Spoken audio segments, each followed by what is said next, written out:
Motra Manipur na taram nok cheri ko ma'am ngasigi koi topic se square root and cube root and ko koi shortcut and tricks ni ko na putok disi ko koi na square root ka cube root che ka sijina kya da koi na maruina simplification gum ko number system adagidi certain indices gum ko algebra geometry adagi trigonometry ko adagidi data interpretations ko time and work adagidi time and speed ko quadratic questions ka sumber sijine ko aduga magi uthopaki method china ko myam nei ko khara irabda square root by division method na putho jare multiplication na putho jare ko algebra na putho jare ko prime factorization na putho jare long division na putho jare ko adunga sigi jina kitang top topa mong da putho ko de ne ko si putho poi mong je yemina je ko have the square root and cube root cha have the simplification je warim da simplification ki koi gi any koi government ki exam da simplification je loi hange ko simplification ki marks kya na matam da koi gi 10 to 15 ne ba 10 to 15 ko 10 to 15 je asigi manu dam hange ko mamang ki koi gi SBI ki clerk koi junior associate ki da koi gi 14 marks hangi ko admaina koi gi kano se maru oe ko square root and cube root ko koi gi square root and cube root che koi gi yam da square root che koi up to 30 5 have ne ko aduga cube root china up to 25 to 30 ko adagi square root na koi 30 to 35 ko hai ko adu in case ko na phadre ko akoina 10 boktang phare ko ado yam da 20 budi phabi ko koi gi square root ro aduga cube root ro ko 20 phabi aduga ado in case ko na father en khala jeba ado agadi koina ke doga take akona kamaina puthok pa ya ge have do adu ne ben sta ka ji ko han da koi gi kanona ko square root by division method na puthok si ko kudam moina koi gi example am da koi gi 9025 in period je ko koi gi square root by division method che koina class 8 ko 8 9 dana tam adu tam ko si square root by division method to koina to ga to chi kaina tam da sigi 90 je sorry kano koi pair sem ga ko ani ini sem ga ni aduga amaka or magana amaka thamani ko okay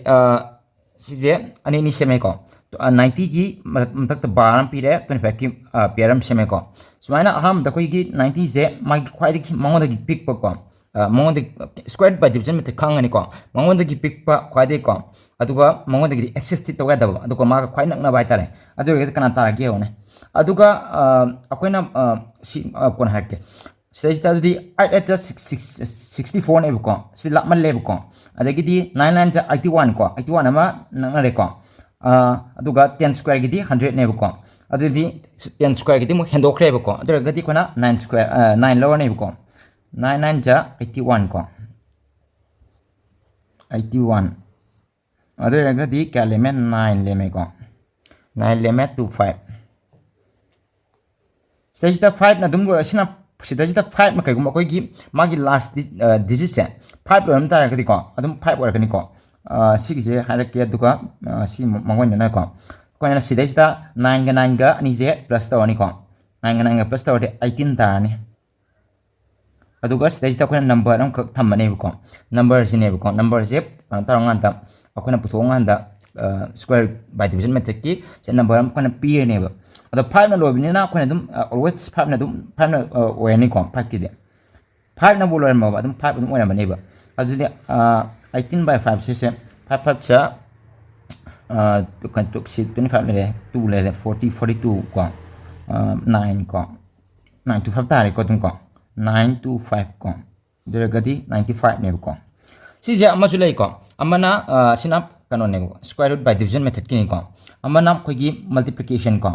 95 into 95 se ko gi multiply to di ne ko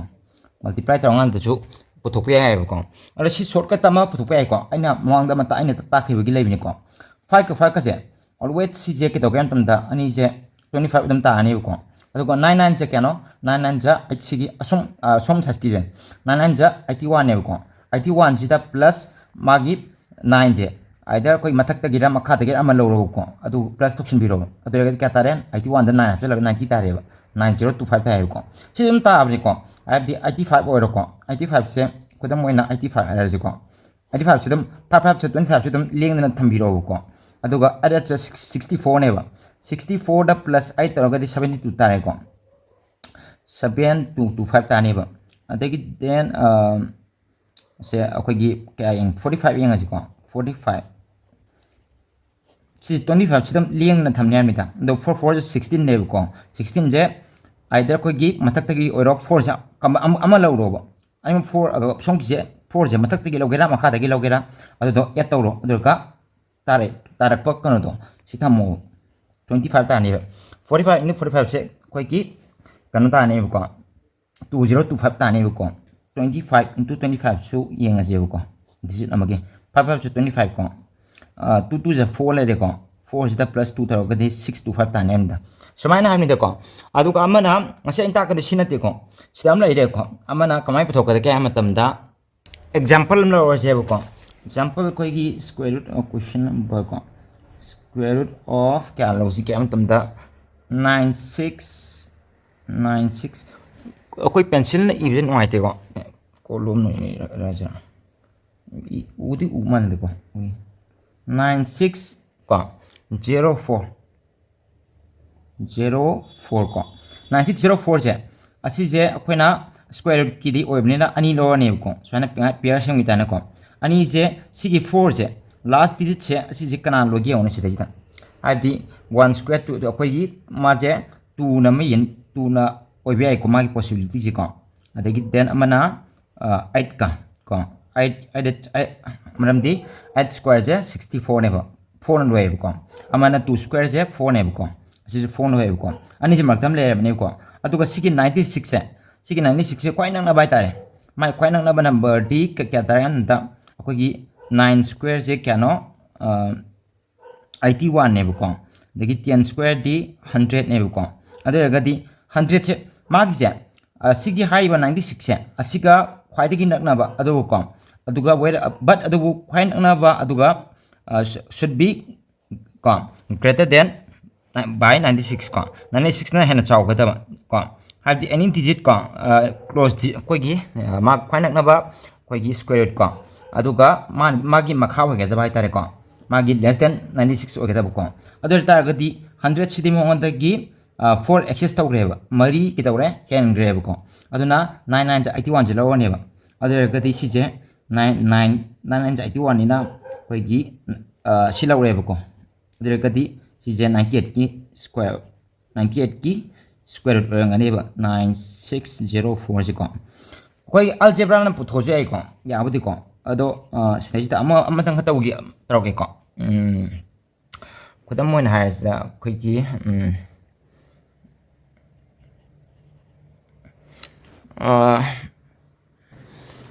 7921 जे लौरेब को सिदा आइना हाम भाई को last की digit सान येंगो को अदुगा अदुगी मतुंग अनि जे सर्कल तौरब को अनि तौरो अदुगा 1 जे लोइब जे 1 मसामन लोइब म को अदुगा हादि 1 स्क्वायर जे 1 नि को अमना 9 ने को 99 जे 81 निना 1 लोइ को अदु तारगदी माजे 9 नत्रगना 1 ओयने हमने को अदुगा 79 दम येंग आजे को 79 दम येंग आजे को 79 नि को सिजे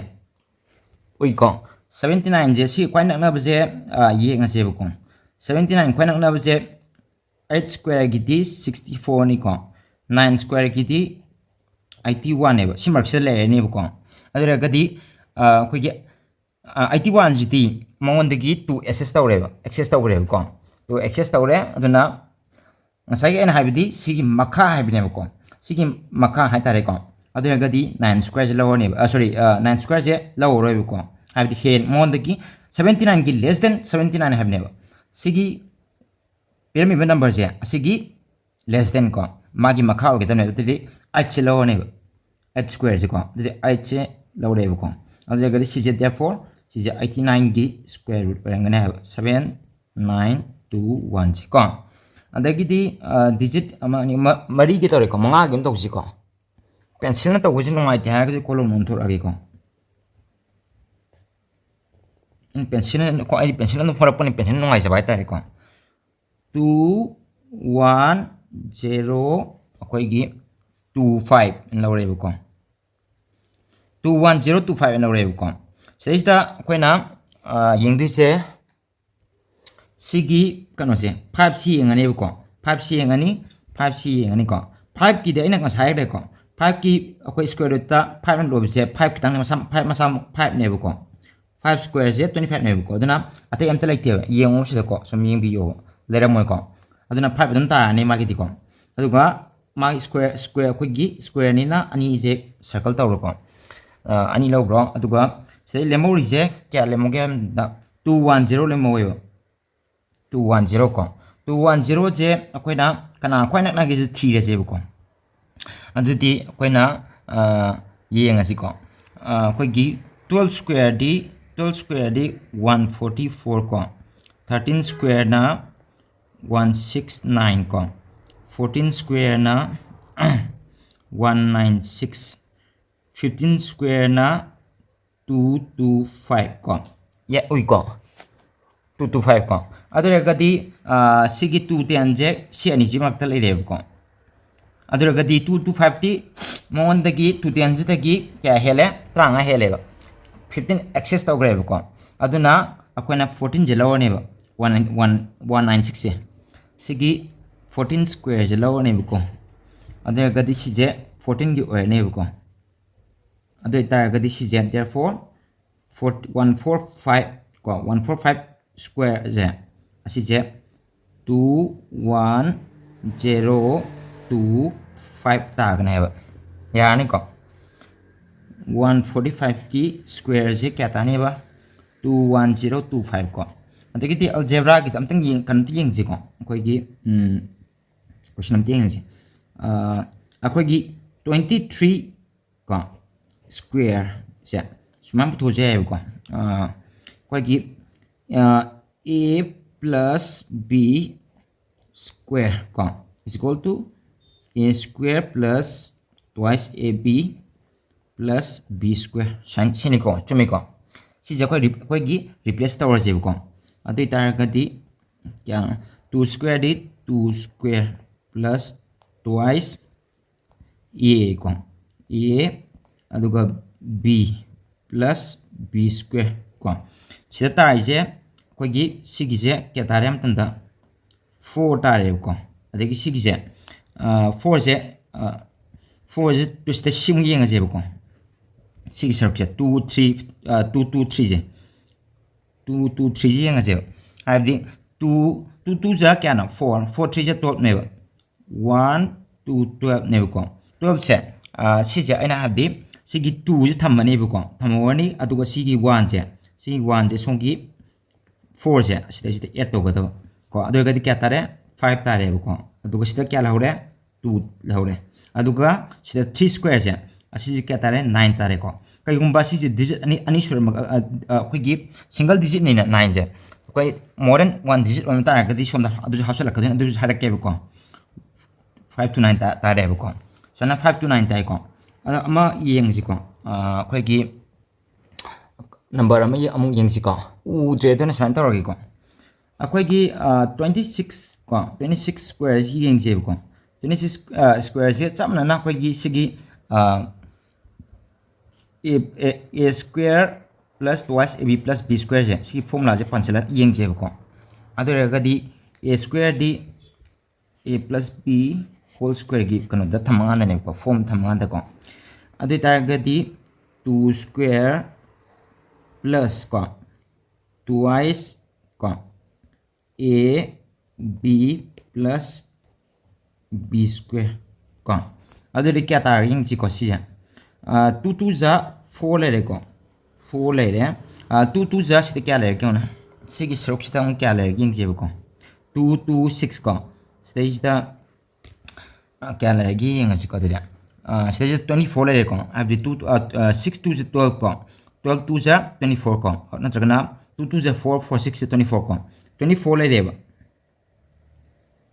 24 lagi deh kau aduh sih 2 ja ayo ngasih hai dong som dah option grow kau som dah plus tau grow aduh kalau sih kaya lah 6 lagi kau aduh sih 4 ja aduh sih 4 ja tham gero sih mana kau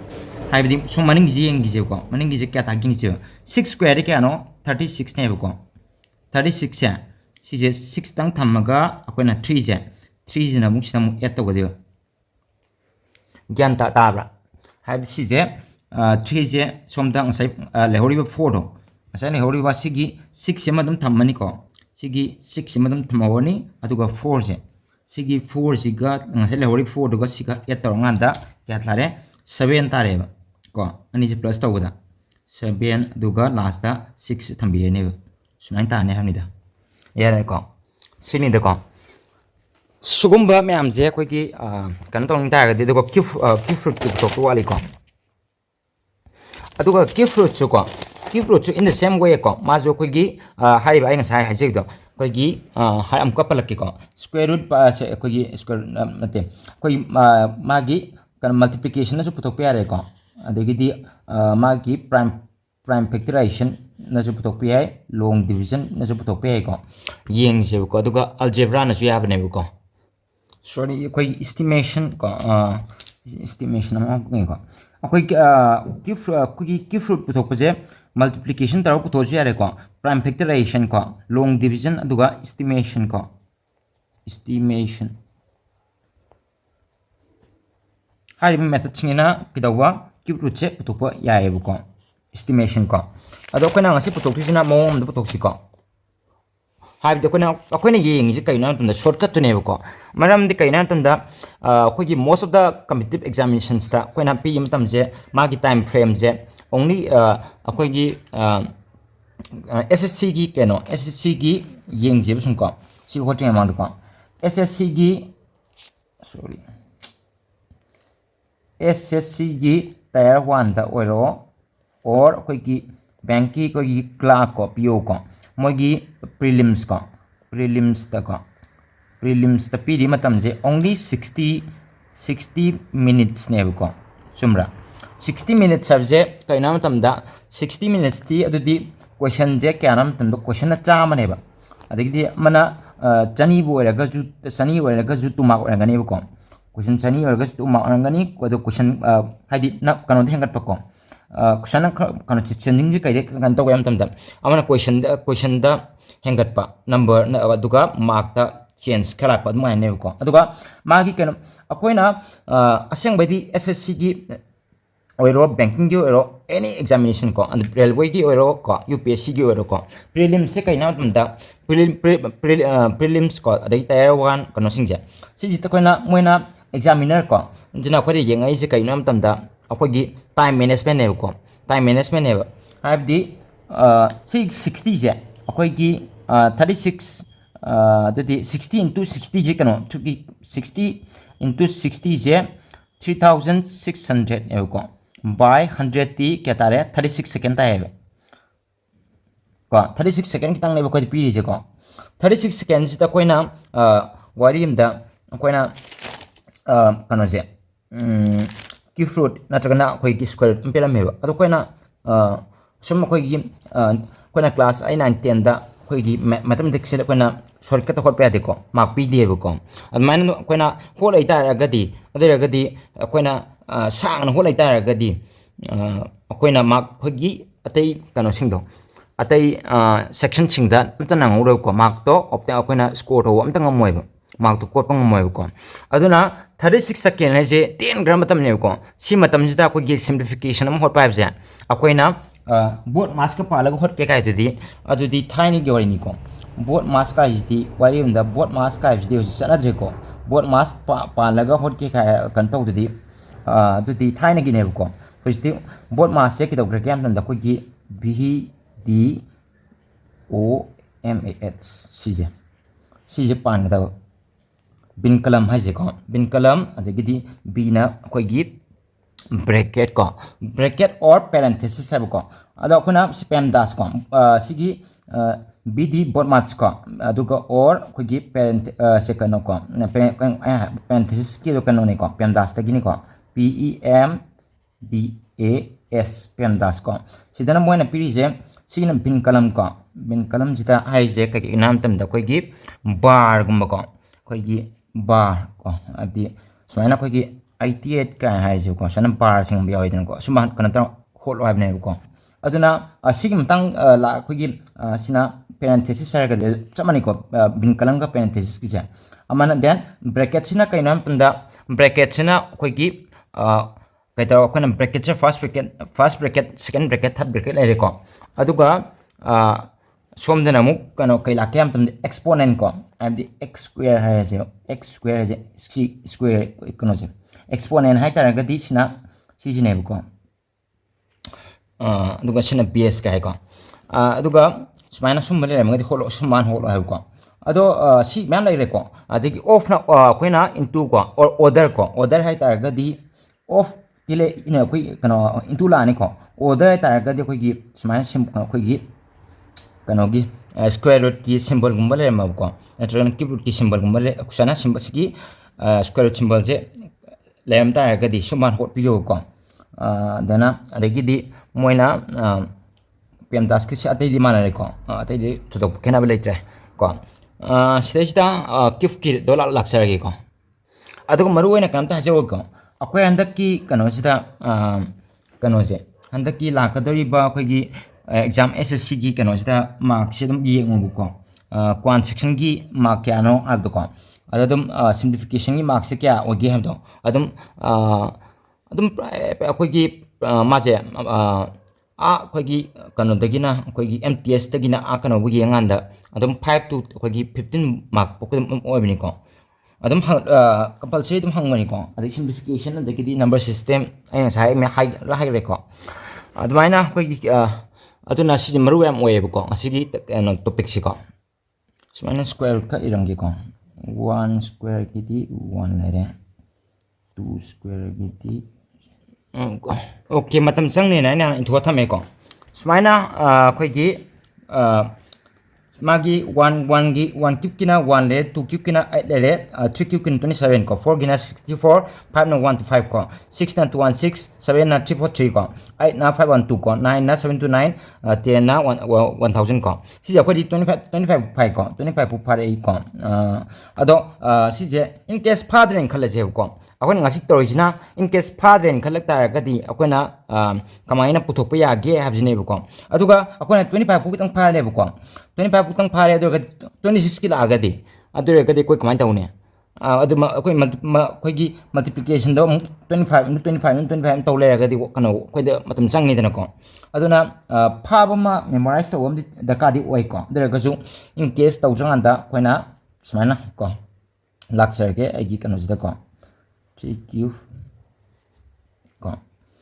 493 ko andagidi 039 sise ko ura ko 9 ni ko siloji ko koi gi ngasa square le kuna ani la web ko aduga kanu di cube di ohum logani ko cube di ohum logani aduga kedawa magi last ki this se ye ngani ko last ki this se 9 je kan logi ona simak sta 9 je 9 masamang na dum loi bini ko 9 masamang na dum loi bini aduga sigi 493 je sigi masai ga chamane ba habi sigi 493 jigi makha ko magi less than 49 sida stagi taraiba particular number do adugi less than ogedaba ko adu ga di yenga je ko sei sida khoi gi 7 kano 7 cube se kano 343 ne ko 343 ne ko adagi di 8 cube ti kano am tamda 512 ne ko adu re se ani makta lai re ko 512 diki dawre mongon digi 493 digi access tawre ko access tawre ko aduna access tawramina akoina 343 lawani ba adu ga di kya lawre 7 je lawre 7 cube ki koi gi sigi 343 je lawre ko 343 je 7 ki ko 7 je lawre adu ga di therefore 79 cube ki je high number 49309 star ngana heba ko pencil na what udama le ko duna konon halake ko adagi di then akoi gi number mi yengji ko mo akoi gi 50 gi 65 3 ko ꯑꯍꯥꯟꯕꯩꯗꯨꯅ 6 digit ꯅꯤꯀꯣ ꯑꯗꯨꯅ 5 digit ꯅꯤꯀꯣ digit 5 ꯅꯤꯀꯣ ꯑꯗꯨ ꯑꯣꯏꯔꯒꯁꯨ ꯑꯩꯈꯣꯏꯅ ꯁꯤꯁꯦ ꯍꯥꯟꯅ ꯀꯣꯏꯁꯤꯜꯂꯅꯤꯀꯣ digit ꯀꯩꯅꯣ ꯑꯩꯈꯣꯏ ꯁ꯭ꯀ꯭ꯋꯥꯔꯒꯤꯅ ꯑꯅꯤ ꯈꯤꯇꯪꯅꯤꯀꯣ ꯑꯅꯤꯇꯪ ꯂꯧꯒꯗꯕꯅꯤ ꯑꯗꯨꯒ ꯀ꯭ꯌꯨꯕꯀꯤꯅ ꯑꯩꯈꯣꯏꯒꯤ ꯑꯍꯨꯝ ꯂꯧꯒꯗꯕꯅꯤꯀꯣ ꯁꯤ ꯃꯉꯣꯏꯅ ꯀꯩꯅꯣꯝꯇ ꯍꯥꯏꯖꯍꯧꯒꯦꯀꯣ ꯑꯩ ꯀꯣꯆꯤꯡꯒꯤ ꯀꯩꯅꯣꯝꯇ ꯑꯩ ꯀꯣꯆꯤꯡ ꯍꯥꯡꯕꯁꯨ ꯂꯩꯇꯦ ꯑꯗꯨꯒ ꯑꯩ ꯀꯣꯆꯤꯡꯒ ꯃꯔꯤ ꯂꯩꯅꯕ ꯃꯤꯁꯨ ꯅꯠꯇꯦꯀꯣ ꯑꯩꯗꯤ ꯑꯩꯉꯣꯟꯗ ꯂꯩꯕ ꯅꯣꯂꯦꯖꯇꯣ ꯃꯌꯥꯝꯅ ꯁꯦꯌꯔꯤꯡ ꯇꯧꯕ ꯈꯤꯇꯪꯅꯤꯀꯣ ꯀꯅꯥꯒꯨꯝꯕ ꯀꯣꯆꯤꯡ ꯆꯠꯄ ꯉꯝꯗꯕ ꯑꯗꯨꯒꯨꯝꯕꯗ ꯁꯨꯝ ꯑꯩꯅ ꯈꯪꯖꯕꯗꯣ ꯑꯗꯣ ꯃꯣꯏꯗꯁꯨ ꯀꯥꯟꯅꯒꯗ꯭ꯔꯥ ꯍꯥꯏꯗꯤ ꯀꯣꯆꯤꯡꯒꯤ ꯀꯩꯅꯣ ꯑꯩꯈꯣꯏꯒꯤ ꯑꯦꯐꯣꯔꯠ ꯇꯧꯕ ꯉꯝꯖꯗꯕ ꯃꯌꯥꯝ ꯂꯩꯌꯦꯕꯀꯣ ꯃꯅꯤꯄꯨꯔꯁꯦ ꯑꯩꯈꯣꯏꯒꯤ ꯃꯔꯨꯑꯣꯏꯅ ꯂꯥꯏꯔꯕ ꯍꯥꯏꯗꯤ ꯂꯥꯏꯔꯕꯅ ꯍꯦꯟꯅ ꯂꯩꯕ ꯂꯩꯕꯥꯛꯅꯦꯕꯀꯣ ꯑꯗꯨꯅ ꯀꯣꯆꯤꯡꯒꯤ ꯐꯤꯁꯁꯦ ꯌꯥꯝ ꯆꯥꯎꯋꯤꯀꯣ ꯆꯥꯎꯕꯗꯨꯅ ꯃꯔꯝ ꯑꯣꯏꯔꯒ ꯀꯩ ꯍꯥꯏꯇꯥꯔꯦ ꯍꯣꯏ ꯀꯣꯆꯤꯡ ꯇꯧꯕ ꯀꯩꯅꯣ ꯇꯧꯕꯒꯤ ꯑꯩꯈꯣꯏꯒꯤ ꯀꯅꯥꯒꯨꯝꯕ ꯀꯣꯆꯤꯡ ꯇꯧꯒꯦ ꯍꯥꯏꯇꯥꯔꯒꯗꯤ ꯑꯩꯈꯣꯏꯒꯤ ꯀꯣꯆꯤꯡꯒꯤ ꯌꯥꯝ ꯗꯔꯀꯥꯔ ꯂꯩꯕ ꯃꯤ ꯑꯣꯏꯇꯥꯔꯒꯗꯤ ꯑꯩꯈꯣꯏ ꯑꯗꯨꯗ ꯇꯧꯕ ꯍꯥꯏꯕ ꯅꯠꯇꯦꯀꯣ ꯑꯩꯅ ꯀꯣꯆꯤꯡ ꯁꯤꯗꯕ ꯅꯠꯇꯦꯕ ꯀꯣꯆꯤꯡ ꯇꯧꯕ ꯌꯥꯏꯑꯕꯀꯣ ꯑꯩꯅ ꯍꯥꯏꯕꯗꯤ ꯇꯧꯕ ꯉꯝꯖꯗꯕꯗꯣ ꯍꯥꯏꯕ ꯑꯩꯈꯣꯏꯅ ꯑꯩꯒꯤ ꯃꯣꯠꯇꯗꯤ ꯀꯣꯆꯤꯡ ꯅꯪꯅ ꯀꯅꯥꯒꯨꯝꯕ ꯀꯣꯆꯤꯡ ꯇꯧꯅꯤꯡ ꯇꯥꯔꯒꯗꯤ ꯌꯥꯏꯀꯣ ꯑꯥꯏ ꯑꯦꯁ IBM ꯀꯣ ꯑꯥꯏ ꯑꯦꯁ IBM ꯑꯗꯨꯝ ꯇꯧꯕ ꯀꯩꯅꯣ ꯑꯩꯈꯣꯏꯒꯤ ꯑꯗꯨꯝ ꯀꯩꯅꯣꯁꯦ ꯃꯣꯏꯁꯤ ꯑꯗꯨꯝ ꯀꯣ ꯆꯍꯤ ꯈꯨꯗꯤꯡꯒꯤ ꯑꯗꯨꯝ ꯀꯩꯅꯣ ꯄꯨꯊꯣꯛꯄꯅꯤꯀꯣ ꯑꯩ ꯑꯗꯨꯝ ꯑꯗꯨꯒ ꯑꯩ ꯃꯣꯏꯒꯤ ꯀꯩꯅꯣ ꯁꯤꯗꯩꯁꯤꯗ ꯑꯦꯗꯚꯔꯇꯤꯁꯃꯦꯟ ꯄꯨꯁꯤꯜꯂꯛꯄ ꯅꯠꯇꯦꯕꯀꯣ ꯑꯇꯩꯗꯤ ꯃꯌꯥꯝ ꯂꯩꯀꯣ ꯑꯩ ꯑꯇꯩꯗꯤ ꯀꯥ ꯍꯦꯟꯅ ꯈꯪꯗꯕꯒꯤꯅꯦꯕꯀꯣ ꯑꯗꯣ ꯌꯥꯔꯦꯀꯣ ꯇꯣꯄꯤꯛꯁꯤꯗ ꯂꯥꯛꯆꯔꯒꯦ ꯑꯇꯩ ꯀꯩꯅꯣ ꯇꯧꯔ ꯀꯣꯆꯤꯡ ꯁꯦꯟꯇꯔ ꯑꯇꯩ ꯀꯔꯝꯕ ꯂꯩꯒꯦ ꯍꯥꯏꯕꯗꯣ ꯑꯗꯨꯗꯤ ꯅꯣꯏ ꯅꯁꯥꯅ ꯀꯔꯝꯕꯅ ꯐꯩ ꯍꯥꯏꯕꯗꯣ ꯑꯗꯨ ꯊꯤꯖꯔꯛꯎꯀꯣ ꯑꯩꯒꯤ ꯑꯣꯏꯅ ꯁꯨꯝ ꯍꯥꯏꯖꯕꯅꯦꯕꯀꯣ ꯊ꯭ꯔꯤꯁꯦ ꯀꯅꯥꯅ ꯂꯣꯏꯒꯦ ꯍꯥꯏꯕꯁꯤ ꯌꯦꯡꯉꯁꯦꯕꯀꯣ ꯊ꯭ꯔꯤꯁꯦ ꯁꯤꯗꯩꯁꯤꯗ 1 8 7 4 5 ꯑꯗꯨꯗꯨꯀꯣ ꯁꯤꯗꯩꯁꯤꯗ 7ꯒꯤꯁꯦ ꯉꯁꯥꯏ ꯑꯩꯅ ꯍꯥꯏꯔꯦꯀꯣ 3 4 3ꯅꯦꯀꯣ 7ꯒꯤ ꯀ꯭ꯌꯨꯕꯁꯦ ꯀꯌꯥꯅꯦ ꯍꯥꯏꯕ 3 4 3ꯅꯦꯕ ꯑꯗꯨ ꯑꯣꯏꯔꯒꯗꯤ ꯁꯤꯒꯤ 3ꯁꯤꯅꯦꯕ ꯁꯤꯒꯤ 3ꯁꯦ 3 ꯂꯣꯏꯀꯣ ꯑꯗꯨ ꯑꯣꯏꯔꯒꯗꯤ ꯁꯤꯁꯦ 7ꯒꯤ ꯀꯩꯅꯣꯅꯦꯕꯀꯣ 7ꯅ ꯀꯩꯅꯣ ꯃꯥꯒꯤ ꯀꯩꯅꯣ ꯑꯣꯏꯕ ꯌꯥꯏꯑꯕꯀꯣ ꯑꯣꯏꯔꯝꯕ ꯌꯥꯏꯑꯕꯀꯣ ꯑꯗꯨ ꯑꯣꯏꯔꯒꯗꯤ 7 ꯂꯧꯔꯦꯀꯣ 3ꯒꯤꯅꯦ 3 ꯑꯣꯏꯕꯅꯤꯅꯀꯣ ꯑꯗꯨꯒ ꯂꯦꯝꯍꯧꯔꯤꯕ 50ꯁꯦ ꯂꯦꯝꯍꯧꯔꯤꯕꯁꯤꯒꯤ 50ꯁꯦ ꯑꯁꯤ ꯑꯃꯨꯛ ꯌꯦꯡꯗꯣꯏꯅꯦꯕꯀꯣ 50ꯁꯦ ꯑꯩꯈꯣꯏꯅ ꯑꯩꯈꯣꯏꯒꯤ 3 ꯀ꯭ꯌꯨꯕꯁꯦ 27ꯅꯤꯀꯣ ꯑꯗꯒꯤꯗꯤ 4 ꯀ꯭ꯌꯨꯕꯇꯤ 64ꯅꯦꯕꯀꯣ 64ꯅꯦꯕ ꯁꯤ ꯑꯅꯤꯁꯤ ꯃꯔꯛꯇ ꯂꯩꯗꯣꯏꯅꯦꯕꯀꯣ 50ꯁꯤ ꯅꯠꯇ꯭ꯔꯥ ꯑꯗꯨ ꯑꯣꯏꯔꯒꯗꯤ ꯉꯁꯥꯏꯅ ꯑꯩꯅ ꯍꯥꯏꯖꯈ꯭रे ꯁꯤꯒꯤ ꯍꯥꯏꯔꯤꯕ ꯄꯥꯔꯇꯤꯀꯨꯂꯔ ꯅꯝꯕꯔꯁꯤꯒꯤ ꯂꯦꯁ ꯗꯦꯟ ꯃꯉꯣꯟꯗꯒꯤ ꯍꯦꯟꯅ ꯄꯤꯛꯄ ꯑꯣꯏꯒꯗꯕꯅꯤ ꯍꯥꯏꯈ꯭रेꯀꯣ ꯍꯥꯏꯕꯗꯤ ꯃꯥꯅ ꯆꯥꯎꯕ ꯑꯣꯏꯒꯗꯕꯀꯣ ꯑꯗꯨ ꯑꯣꯏꯔꯒꯗꯤ ꯑꯩꯈꯣꯏꯅ 3 ꯂꯧꯔꯦꯕꯀꯣ 3 ꯀ꯭ꯌꯨꯕꯀꯤ 27ꯁꯦ ꯂꯧꯔꯦꯕ 3 ꯂꯧꯔꯦ ꯑꯗꯨ ꯑꯣꯏꯔꯒꯗꯤ therefore 37ꯒꯤ ꯀ꯭ꯌꯨꯕꯇꯣ ꯑꯗꯨ ꯑꯣꯏꯔꯒꯗꯤ 50653 ꯀꯣ ꯁꯨꯃꯥꯏꯅ ꯑꯩꯈꯣꯏꯒꯤ ꯂꯩꯒꯅꯤ ꯁꯨꯃꯥꯏꯅ ꯇꯥꯔꯝꯒꯅꯦꯕꯀꯣ ꯀꯝꯄꯜꯁꯔꯤ ꯅꯣꯏ ꯌꯦꯡꯉꯨꯀꯣ मैथमेटिक्स एकदम होट अखोगी होट्रगदीको कनो तौदबनिको माजे खोला सानरगा कनो तौगदबनिको नत्रगदी नोमंत अखोगी यामजबदा एटलीस्ट पुंग निपान मुक काइथोकदबनिको अदुगा सिदैसिदा अखोगी को अतै म्याम पुथरोकेको म्यामसु लेदीको अखोगी शॉर्टकट होटपे यानमको सिंप्लिफिकेशन जे आइना हजिक टारगेट तौदुजे सिंप्लिफिकेशन जे within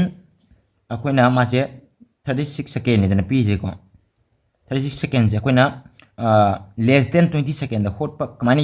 यागे हाबदो अदो आई ताकलकेबको ताकलके अदुना अदम फॉलो अखोइगी सिगी कनोसिदा आइगी YouTube चैनल को मणिपुर बैंक गाइन लेबने अदुदा अखोइगी सब्सक्राइब तौबिरो लाइक तौबिरो कमेंट तौबिरो को अदुना मणिपुर की अखोइगी मैम को अखोइ कोचिंग तौब ngамदबसिंग को आई अंगम लेवल दा तारे को अदुगा ख्वाइ नुंगाइ पाव अमन को मतमदा अखोइ मतमददि वारिमदा अखोइगी कनोजे कोचिंग सेंटर होय लेइ को लेइतबदि नते अदो अखोइगी कोचिंग सेंटर दि लेइ अदुगा अखोइदा सुमाइना मणिपुर यूट्यूबर अमना को ताकपि तंबिबगी कनोजे अखोइदा अदुम अत लेइतेबको होस्ति याम लेइबको नो जीके गी ओइरो अदगि अमगी क्वान गी ओइरो रीजनिंग गी ओइरो को मैम थे होस्ति मैम थोलेबको सि यामना अखोइगी यामना लाइक फबनेबको अदुगा अखोइ मतमददि होजि कनो को इंडिया की अदा 24/7 गजे कुइ दीप थोलबको अदुना केदोगन तंदा अदा अखोइगी 24/7 जे हिंदी अदा अतै हिंदी ngатनेबो हिंदी ngатने अदुना हिंदी खंगदबो इतारगदि कमाइना कोइन लौसंगनी अदुगा मोइन ताकपसे अखोइगी फजना जु कन तौदबनेबको अदुना अखोइ मतमददि हिंदी जे पा खंगतबनिना मालोन नतमिना को फजना इंग्लिश ना खंगेबो हिंदी दगिदि को ꯌꯥꯝꯅ ꯑꯩꯈꯣꯏ ꯏꯪꯂꯤꯁ ꯌꯥꯝ ꯈꯪꯉꯦ ꯍꯥꯏꯕ ꯅꯠꯇꯕꯀꯣ ꯏꯪꯂꯤꯁꯅ ꯈꯪꯉꯦ ꯑꯩꯈꯣꯏ ꯃꯅꯤꯄꯨꯔꯒꯤ ꯃꯆꯥꯁꯤꯡꯁꯦ ꯍꯤꯟꯗꯤꯗꯒꯤꯗꯤ ꯍꯦꯟꯅ ꯀꯣ ꯑꯗꯨꯅ ꯍꯧꯖꯤꯛꯇꯤ ꯀꯩꯅꯣꯗ ꯃꯅꯤꯄꯨꯔꯗ ꯁꯨꯃꯥꯏꯅ ꯃꯌꯥꯝ ꯑꯃ ꯑꯩꯈꯣꯏꯒꯤ ꯃꯁꯥ ꯃꯁꯥꯒꯤ ꯂꯩꯖꯕ ꯅꯣꯂꯦꯖ ꯀꯣ ꯑꯩꯈꯣꯏꯒꯤ ꯀꯩ ꯍꯥꯏꯇꯥꯔꯦ ꯑꯩꯁꯦ ꯑꯩꯈꯣꯏꯒꯤ ꯑꯦꯁ ꯕꯤ ꯑꯥꯏꯒꯤ ꯄꯤ ꯑꯣ ꯀ꯭ꯂꯥꯛ ꯅꯠꯇ꯭ꯔꯒꯅ ꯑꯥꯏ ꯄꯤ ꯑꯦꯁꯀꯤ ꯄꯤ ꯑꯣ ꯀ꯭ꯂꯥꯛ ꯀꯣ ꯅꯠꯇ꯭ꯔꯒꯅ ꯑꯦꯁ ꯑꯦꯁ ꯁꯤꯒꯤ ꯑꯩꯈꯣꯏꯒꯤ ꯁꯤ ꯖꯤ ꯑꯦꯜ ꯑꯦꯁ ꯑꯩꯈꯣꯏꯒꯤ ꯑꯗꯩ ꯅꯠꯇ꯭ꯔꯒꯅ ꯑꯩꯈꯣꯏꯒꯤ ꯀꯃꯥꯏꯅ higher secondary level M T S ꯆꯪꯈꯤ ꯍꯥꯏꯕꯁꯦ ꯆꯪꯈ꯭ꯔꯦꯕꯀꯣ ꯁꯦꯂꯦꯛꯁꯟ ꯐꯪꯉꯦ ꯑꯗꯨꯒ ꯁꯦꯂꯦꯛꯁꯟ ꯐꯪꯉꯦ ꯍꯥꯏꯔꯒ ꯑꯗꯨꯝ ꯇꯣꯛꯈꯤꯕꯁꯦ ꯍꯥꯏꯗꯤ ꯃꯥꯅ ꯀꯃꯥꯏꯅ ꯁꯦꯂꯦꯛꯁꯟ ꯃꯥꯅ ꯁꯦ ꯕꯦꯡꯀꯤ ꯄꯤ ꯑꯣ ꯑꯃ ꯊꯥꯕ ꯃꯇꯝꯗ ꯀꯃꯥꯏꯅ ꯀꯩꯅꯣ ꯇꯧꯕꯅꯣ ꯑꯗꯒꯤꯗꯤ ꯃꯥ ꯀꯩꯒꯤ ꯂꯥꯏꯔꯤꯛ ꯄꯥꯏꯒꯦ ꯍꯥꯏꯕꯁꯦ ꯁꯤꯒꯨꯝꯕꯁꯦ ꯑꯩꯈꯣꯏ ꯃꯇꯝꯗꯗꯤ ꯀꯥ ꯍꯦꯟꯅ ꯌꯨꯇ꯭ꯌꯨꯕꯁꯤꯗ ꯑꯩꯈꯣꯏꯒꯤ ꯀꯩꯅꯣ ꯇꯧꯗꯦꯕꯀꯣ ꯍꯥꯏꯕꯗꯤ ꯑꯩꯈꯣꯏꯗ ꯒꯥꯏꯗꯦꯟꯁ ꯄꯤꯅꯕ ꯑꯝꯇ ꯂꯩꯔꯛꯇꯦꯕꯀꯣ ꯍꯧꯖꯤꯛꯇꯤ ꯒꯥꯏꯗꯦꯟꯁ ꯄꯤꯅꯕ ꯃꯌꯥꯝ ꯂꯩꯔꯦꯕꯀꯣ ꯑꯩꯈꯣꯏꯅ ꯀꯩꯀꯩ ꯑꯩꯈꯣꯏꯁꯤ ꯃꯤडियम ꯁ꯭ꯇꯨꯗꯦꯟꯅꯤ ꯑꯗꯨꯅ ꯑꯩꯈꯣꯏ ꯀꯩꯀꯩ ꯑꯦꯛꯖꯥꯝ ꯊꯥꯕ ꯌꯥꯒꯦ ꯀꯥꯏ ꯍꯥꯏꯕꯁꯦ ꯍꯧꯖꯤꯛꯇꯤ ꯑꯩꯒꯤ ꯚꯤꯗꯤꯑꯣꯗ ꯌꯥꯎꯕꯅꯤꯀꯣ ꯑꯩꯒꯤ ꯊꯥꯒꯠꯈ꯭ꯔꯕꯅꯤ ꯑꯗꯨ ꯂꯣꯏ ꯍꯥꯏꯅ ꯍꯥꯏꯕꯅꯤꯀꯣ ꯀꯩꯀꯩ ꯑꯦꯛꯖꯥꯝ ꯊꯥꯕ ꯌꯥꯒꯦ ꯑꯩꯈꯣꯏꯁꯦ ꯑꯩꯈꯣꯏꯅ ꯊꯥꯕ ꯌꯥꯕ ꯑꯦꯛꯖꯥꯝ ꯑꯃꯨꯛꯇꯪ ꯊꯥꯕꯗ ꯑꯗꯨꯝ ꯐꯥꯔꯁ ꯑꯦꯇꯦꯝꯗ ꯑꯗꯨꯝ ꯀ꯭ꯔꯦꯛ ꯇꯧꯕ ꯌꯥꯕ ꯑꯦꯛꯖꯥꯝ ꯀꯩ ꯂꯩꯒꯦ ꯑꯗꯨꯒ ꯃꯅꯤꯄꯨꯔꯗꯁꯨ ꯇꯥꯕ ꯌꯥꯕ ꯑꯦꯛꯖꯥꯝ ꯀꯣ ꯑꯗꯒꯤꯗꯤ ꯗꯦꯟ ꯁꯦꯟꯇ꯭ꯔꯦꯜꯒꯤ ꯊꯕꯛ ꯀꯣ ꯍꯥꯏꯗꯤ ꯁ꯭ꯇꯦꯠ ꯒꯚꯔꯟꯃꯦꯟꯠꯀꯤꯁꯤꯗꯤ ꯑꯩꯈꯣꯏ ꯃꯣꯏꯗꯤ ꯅꯣꯡꯗꯝ ꯅꯥꯏꯗꯅꯀꯣ ꯁꯤ ꯀꯩꯅꯣ ꯇꯧꯗ꯭ꯔꯒꯗꯤ ꯁ꯭ꯇꯦꯠ ꯒꯚꯔꯟꯃꯦꯟꯠꯀꯤꯗꯤ ꯅꯣꯏ ꯑꯁꯥ ꯇꯧꯅꯣꯕꯀꯣ ꯁꯤ ꯈꯛ ꯂꯩꯔꯒꯁꯨ ꯌꯥꯗꯦ ꯄꯋꯥꯔꯁꯨ ꯑꯃꯨꯛ ꯆꯪꯉꯤꯗꯅꯀꯣ ꯑꯩ ꯐꯥꯔꯒꯦ ꯍꯥꯏꯔꯒꯅ ꯁꯤ ꯍꯥꯏꯔꯒꯀꯣ ꯍꯣꯏ ꯑꯩꯅ ꯁꯤꯁꯦ ꯏꯁꯥꯃꯛꯇ ꯑꯦꯛꯁꯄꯤꯔꯤꯌꯦꯟꯁ ꯑꯣꯏꯅ ꯊꯦꯡꯅꯈꯤꯕꯅꯤꯀꯣ ꯑꯩꯁꯦ ꯃꯣꯔ ꯗꯦꯟ ꯑꯩꯈꯣꯏꯒꯤ 15ꯒꯨꯝꯕ 20 ꯃꯌꯥ ꯑꯦꯛꯖꯥꯝꯁꯦ ꯀꯩꯅꯣ ꯇꯧꯏꯀꯣ ꯑꯗꯨꯒ ꯔꯤꯇꯟ ꯇꯦꯁꯇꯤ 4-5ꯃꯨꯛꯇꯪ ꯌꯥꯎꯏꯀꯣ ꯑꯝꯇ ꯈꯜꯂꯛꯇꯦ ꯑꯗꯨ ꯀꯩꯅꯣ ꯇꯧꯔꯀꯥꯟꯗ ꯀꯩꯅꯣ ꯇꯧꯔ ꯑꯩꯈꯣꯏ ꯑꯩꯅ ꯍꯥꯏꯅꯤꯡꯕꯗꯤꯀꯣ ꯑꯇꯩꯗꯤ ꯀꯩꯗꯧꯒꯦ ꯃꯇꯝ 30ꯃꯨꯛꯁꯦ ꯑꯝꯇ ꯀꯧꯔꯒꯀꯣ ꯑꯗꯨꯒ ꯔꯤꯇꯟ ꯇꯦꯁꯀꯤ ꯑꯝꯇ ꯊꯣꯛꯂꯛꯇꯕ ꯑꯅꯝꯕ ꯉꯥꯛꯇꯅꯦꯕꯀꯣ ꯑꯗꯨꯒꯤꯁꯨ ꯚꯤꯗꯤꯑꯣ ꯑꯩꯅ ꯁꯦꯝꯈ꯭ꯔꯕꯅꯤꯀꯣ ꯑꯗꯨꯁꯨ ꯑꯩꯗꯤ ꯑꯆꯨꯝꯕ ꯉꯥꯡꯕꯒꯤꯗꯃꯛꯇꯗꯤ ꯀꯤꯗꯦꯕꯀꯣ ꯂꯥꯛꯅꯤꯡꯕ ꯂꯥꯛꯁꯅꯨ ꯊꯦꯡꯅꯒꯦ ꯑꯗꯨꯝ ꯀꯣ ꯑꯩꯒꯤ ꯁꯣꯂꯤꯠ ꯑꯩꯈꯣꯏꯒꯤ ꯀꯩꯅꯣ ꯑꯩꯈꯣꯏꯒꯤ ꯁꯣꯂꯤꯠ ꯑꯩꯉꯣꯟꯗ ꯑꯗꯨꯒꯤ ꯄ꯭ꯔꯨꯐ ꯏꯕꯤꯗꯦꯟꯁ ꯂꯩꯀꯣ ꯑꯗꯨꯅ ꯑꯩ ꯀꯩꯝ ꯀꯤꯗꯦꯀꯣ ꯑꯗꯨꯅ ꯁ꯭ꯇꯦꯠ ꯒꯚꯔꯟꯃꯦꯟꯠꯀꯤ ꯑꯩꯈꯣꯏꯅ ꯁ꯭ꯇꯦꯠ ꯒꯚꯔꯟꯃꯦꯟꯠꯀꯤ ꯑꯗꯨꯝ ꯀꯩꯅꯣ ꯑꯩꯈꯣꯏꯒꯤ ꯀꯩꯅꯣꯁꯤꯗ ꯁ꯭ꯇꯦꯠ ꯒꯚꯔꯟꯃꯦꯟꯠꯀꯤ ꯀꯩꯅꯣ ꯆꯨ ꯂꯩꯔꯦꯕꯀꯣ ꯑꯩꯈꯣꯏꯗ ꯑꯣꯕꯁꯦꯁ ꯇꯧꯔꯤꯁꯦ ꯁ꯭ꯇꯦꯠ ꯒꯚꯔꯟꯃꯦꯟꯠꯀꯤ ꯊꯕꯛ ꯑꯃ ꯄꯥꯏꯍꯧꯔꯒꯗꯤ ꯃꯅꯤꯄꯨꯔ ꯇꯥꯔꯒ ꯁꯦꯟꯇ꯭ꯔꯦꯜ ꯒꯚꯔꯟꯃꯦꯟꯠꯀꯤꯗꯤ ꯃꯄꯥꯟꯂꯣꯝ ꯇꯥꯕꯁꯤ ꯇꯥꯅꯤꯡꯗꯦ ꯀꯥꯏ ꯍꯥꯏꯕ ꯃꯑꯣꯡꯗ ꯂꯩꯌꯦꯕꯀꯣ ꯑꯗꯣ ꯍꯧꯖꯤꯛꯇꯤꯅꯦ ꯑꯩꯈꯣꯏꯒꯤ ꯁꯦꯟꯇ꯭ꯔꯦꯜ ꯒꯚꯔꯟꯃꯦꯟꯠꯀꯤ ꯃꯅꯤꯄꯨꯔꯗ ꯇꯥꯕ ꯌꯥꯕ ꯅꯠꯇ꯭ꯔꯒꯅ ꯃꯅꯤꯄꯨꯔꯒꯤ ꯑꯅꯛꯄꯗꯀꯣ ꯅꯨꯄꯤꯈꯩꯗꯤ ꯑꯅꯝꯕꯅ ꯃꯅꯤꯄꯨꯔꯗ ꯃꯥꯒꯤ ꯄ꯭ꯔꯤꯐꯔꯦꯟꯁꯁꯦ ꯃꯣꯏꯒꯤ ꯄꯣꯁꯇꯤꯡꯒꯤ ꯃꯣꯏꯒꯤ ꯄ꯭ꯔꯤꯐꯔꯦꯟꯁꯁꯦ ꯑꯗꯨꯝ ꯃꯅꯤꯄꯨꯔꯗ ꯑꯗꯨꯝ ꯄꯤꯕꯅꯤꯀோ ꯁꯦꯟꯇ꯭ꯔꯦꯜꯒꯤꯗꯤꯀꯣ ꯑꯅꯝꯕꯅ ꯃꯦꯖꯣꯔꯤꯇꯤꯗꯀꯣ ꯑꯗꯨꯒ ꯑꯦꯝ ꯇꯤ ꯑꯦꯁꯀꯤ ꯀꯩꯅꯣꯒꯁꯦ ꯅꯣꯏ ꯑꯦꯝ ꯇꯤ ꯑꯦꯁꯀꯁꯦ ꯇ꯭ꯔꯥꯏ ꯂꯧꯅꯨꯀꯣ ꯑꯦꯝ ꯇꯤ ꯑꯦꯁꯀꯁꯦ ꯑꯩꯈꯣꯏꯒꯤ ꯁꯦꯂꯔꯤ ꯑꯗꯨꯝ ꯋꯥꯡꯉꯦꯕꯀꯣ ꯑꯗꯒꯤꯗꯤ ꯕꯦꯡꯛ ꯀ꯭ꯂꯥꯛ ꯀꯣ ꯕꯦꯡꯛꯀꯤ ꯑꯥꯏ ꯄꯤ ꯑꯦꯁꯀꯤ ꯀ꯭ꯂꯥꯛ ꯑꯣꯏꯔꯣ ꯑꯦꯁ ꯕꯤ ꯑꯥꯏ ꯀ꯭ꯂꯥꯛ ꯑꯣꯏꯔꯣ ꯑꯦꯁ ꯕꯤ ꯑꯥꯏꯅꯗꯤ ꯍꯦꯜꯂꯤ ꯈ꯭ꯋꯥꯏ ꯆꯥꯎꯏꯀꯣ ꯑꯗꯨꯃꯥꯏꯅ ꯀ꯭ꯂꯥꯛꯁꯦ ꯑꯗꯒꯤꯗꯤ ꯑꯥꯏ ꯄꯤ ꯑꯦꯁꯀꯤ ꯀ꯭ꯂꯥꯛꯁꯨ ꯆꯥꯎꯏꯀꯣ ꯃꯣꯏꯁꯦ ꯑꯗꯨꯝ 45ꯇꯩ ꯍꯧꯏꯀꯣ ꯑꯗꯨꯒ ꯆꯍꯤ 3 ꯈꯨꯗꯤꯡꯒꯤ 5,000 ꯑꯗꯨꯃꯥꯏꯅ ꯍꯦꯟꯒꯠꯄ ꯑꯩ ꯑꯗꯨꯒꯤꯗꯤ ꯑꯦꯛꯖꯦꯛꯂꯤ ꯑꯗꯨꯃꯥꯏꯅ ꯇꯥꯏꯀꯣ 45 ꯇꯒꯤ ꯍꯧꯔꯒ 45 ꯑꯁꯤ ꯀꯩꯅꯣꯅꯤꯀꯣ ꯑꯗꯨꯝ ꯃꯥꯒꯤ ꯁꯤꯗꯩꯁꯤꯗ ꯑꯦꯂꯥꯎꯋꯦꯟꯁ ꯀꯩꯅꯣ ꯇꯧꯗ꯭ꯔꯤꯕꯅꯤꯀꯣ ꯑꯗꯒꯤꯗꯤ ꯁꯨꯃꯥꯏꯅ ꯍꯥꯞꯆꯤꯜꯂꯒꯗꯤ ꯀꯩꯅꯣ ꯇꯧꯔꯛꯀꯗꯣꯏꯅꯦꯕꯀꯣ ꯑꯗꯨꯅ ꯕꯦꯡꯛ ꯀ꯭ꯂꯥꯛ ꯑꯃ ꯆꯪꯕ ꯀꯥꯏꯁꯦ ꯑꯞ ꯇꯨ ꯖꯦꯅꯔꯦꯜ ꯃꯦꯅꯦꯖꯔ ꯀꯥꯏ ꯍꯥꯏꯅꯤ ꯑꯗꯒꯤꯗꯤ ꯑꯗꯨꯒ ꯃꯅꯤꯄꯨꯔꯗꯒꯤꯗꯤꯀꯣ ꯑꯩꯈꯣꯏꯒꯤ ꯄꯤ ꯑꯣ ꯈꯟꯈꯤꯕꯁꯤꯡꯁꯦ ꯅꯣꯡꯃꯇ ꯆꯤꯌꯔꯃꯦꯟ ꯑꯩꯈꯣꯏꯒꯤ ꯑꯗꯒꯤꯗꯤ ꯁꯦ ꯑꯦꯟ ꯗꯤ ꯑꯦꯗꯒꯤ ꯈꯟꯈꯤꯕ ꯃꯌꯥꯝ ꯑꯃ ꯌꯥꯎꯏꯀꯣ ꯅꯣꯡꯃꯇ ꯑꯩꯈꯣꯏꯒꯤ ꯑꯥꯔꯃꯤꯒꯤ ꯆꯤꯞ ꯑꯣꯏ ꯀꯥꯏꯅ ꯇꯥꯕꯗꯤ ꯂꯩꯇꯦꯕꯀꯣ ꯑꯗꯨꯗꯤ ꯑꯁꯥ ꯇꯧꯔꯅꯨꯀꯣ ꯍꯥꯏꯕꯗꯤ ꯄꯣꯂꯤꯇꯤꯛꯁꯁꯦ ꯂꯣꯏꯅꯃꯛ ꯏꯟꯚꯣꯜቭ ꯇꯧꯋꯦꯕꯀꯣ ꯉꯁꯤꯒꯤꯗꯤ ꯚꯤꯗꯤꯑꯣꯁꯦ ꯌꯥꯝ ꯁꯥꯡꯈꯤꯗꯣꯔꯦꯀꯣ ꯉꯁꯤꯒꯤꯗꯤ ꯁꯤ ꯍꯥꯏꯔꯒ ꯃꯅꯤꯄꯨꯔ ꯕꯦꯡꯛ ꯍꯥꯏꯅ ꯃꯌꯥꯝꯅ ꯁꯤꯒꯤꯁꯦ ꯑꯩ ꯃꯈꯥ ꯇꯥꯕꯗ ꯑꯩ ꯍꯣꯠꯆꯈ꯭ꯔꯕꯅꯦꯕꯀꯣ ꯑꯩꯒꯤ ꯆꯦꯅꯦꯜ ꯀꯣ ꯃꯅꯤꯄꯨꯔ ꯕꯦꯡꯛ ꯒꯥꯏꯗ ꯑꯩꯒꯤꯗꯤ ꯀꯩꯅꯣ ꯇꯧꯔꯀꯥꯟꯗ ꯀꯩꯅꯣꯝꯇꯒ ꯍꯥꯏꯖꯍꯧꯒꯦ ꯂꯥꯁ ꯑꯣꯏꯅ ꯋꯥꯊꯤ ꯁꯨꯖꯕ ꯅꯠꯇꯦꯀꯣ ꯀꯩꯅꯣ ꯇꯧꯔꯒ ꯑꯩ ꯁꯤ ꯌꯨꯇ꯭ꯌꯨꯕꯁꯦ ꯍꯥꯡꯉꯒ ꯑꯩ ꯁꯤꯗꯒꯤ ꯄꯩꯁꯥ ꯇꯥꯜꯂꯒ ꯑꯩ ꯆꯥꯒꯦ ꯍꯥꯏꯕꯒꯤ ꯅꯠꯇꯦꯀꯣ ꯑꯩꯒꯤ ꯂꯩꯖꯔꯤꯕ ꯑꯩꯒꯤ ꯅꯣꯂꯦꯖꯁꯦ ꯑꯁꯤ ꯀꯅꯥꯒꯨꯝꯕ ꯑꯃꯗ ꯁꯤꯌꯔ ꯇꯧꯔꯦꯗꯅꯀꯣ ꯑꯗꯨꯒ ꯀꯅꯥꯒꯨꯝꯕꯗꯨꯅ ꯍꯥꯏꯔꯤꯕ ꯑꯩꯉꯣꯟꯗꯒꯤ ꯀꯥꯟꯅꯕ ꯂꯧꯈ꯭ꯔꯤꯕ ꯃꯤꯗꯨꯅ ꯑꯃꯨꯛ ꯀꯅꯥꯒꯨꯝꯕ ꯑꯃꯗ ꯁꯦꯌꯔꯤꯡ ꯇꯧꯕꯗꯣ ꯑꯗꯨꯒꯤ ꯆꯠꯅꯕꯤꯗꯣ ꯑꯗꯨꯗꯣ ꯑꯩꯉꯣꯟꯗ ꯌꯥꯝꯅ ꯊꯝꯕ ꯄꯥꯝꯖꯩꯌꯦꯕꯀꯣ ꯑꯗꯨꯅ ꯑꯩꯅꯁꯨ ꯑꯗꯨꯝ ꯑꯩꯒꯤ ꯚꯤꯗꯤꯑꯣ ꯈꯨꯗꯤꯡꯃꯛꯇ ꯍꯥꯏꯕꯅꯤ ꯁꯤꯗꯩ ꯀꯥꯟꯅꯕ ꯐꯪ ꯇꯥꯔꯒꯗꯤ ꯅꯣꯏꯅ ꯁꯤꯗꯩ ꯀꯥꯟꯅꯕ ꯐꯪꯉꯤ ꯄꯣꯠꯁꯦ ꯅꯁꯥ ꯅꯇꯣꯝꯗ ꯂꯧꯁꯤꯟꯕꯤꯒꯅꯨ ꯀꯅꯥꯒꯨꯝꯕ ꯑꯃꯗ ꯁꯤꯌꯔ ꯑꯃꯨꯛ ꯇꯧꯕꯤꯌꯨ ꯀꯥꯏꯅ ꯑꯩꯅ ꯍꯥꯏꯕꯅꯦꯕꯀꯣ ꯑꯗꯨꯅ ꯑꯩꯅ ꯌꯨꯇ꯭ꯌꯨꯕ ꯍꯥꯡꯉꯤꯁꯦ ꯑꯇꯩꯒꯤ ꯅꯠꯇꯦ ꯑꯩ ꯍꯥꯡꯅꯤꯡꯗꯦꯀꯣ ꯑꯩꯁꯨ ꯏꯁꯥꯒꯤ ꯊꯕꯛ ꯀꯩꯅꯣ ꯑꯣꯜꯔꯦꯗꯤ ꯑꯩ ꯏꯁꯥꯒꯤ ꯊꯕꯛ ꯂꯩꯔꯕꯅꯤꯀꯣ ꯏꯁꯥꯒꯤ ꯊꯕꯛꯇ ꯐꯣꯀꯁ ꯇꯧꯕ ꯌꯥꯏ ꯃꯌꯥꯝꯅ ꯇꯧꯅꯔꯤ ꯁꯥꯟꯅꯀꯣ ꯑꯗꯨꯕꯨ ꯑꯩꯗꯤ ꯇꯧꯗꯦ ꯑꯩꯅ ꯄꯥꯝꯖꯔꯤꯁꯦ ꯑꯩꯈꯣꯏꯅ ꯀꯃꯥꯏꯅ ꯊꯦꯡꯅꯔꯛꯈꯤ ꯑꯗꯒꯤꯗꯤ ꯀꯔꯝꯕ ꯂꯥꯏꯔꯤꯛ ꯄꯥꯒꯅꯤ ꯀꯔꯤ ꯑꯦꯛꯖꯥꯝ ꯊꯥꯕ ꯌꯥꯏ ꯍꯥꯏꯕꯅꯆꯤꯡꯕꯁꯤꯡꯁꯦ ꯑꯁꯤꯁꯨꯀꯣ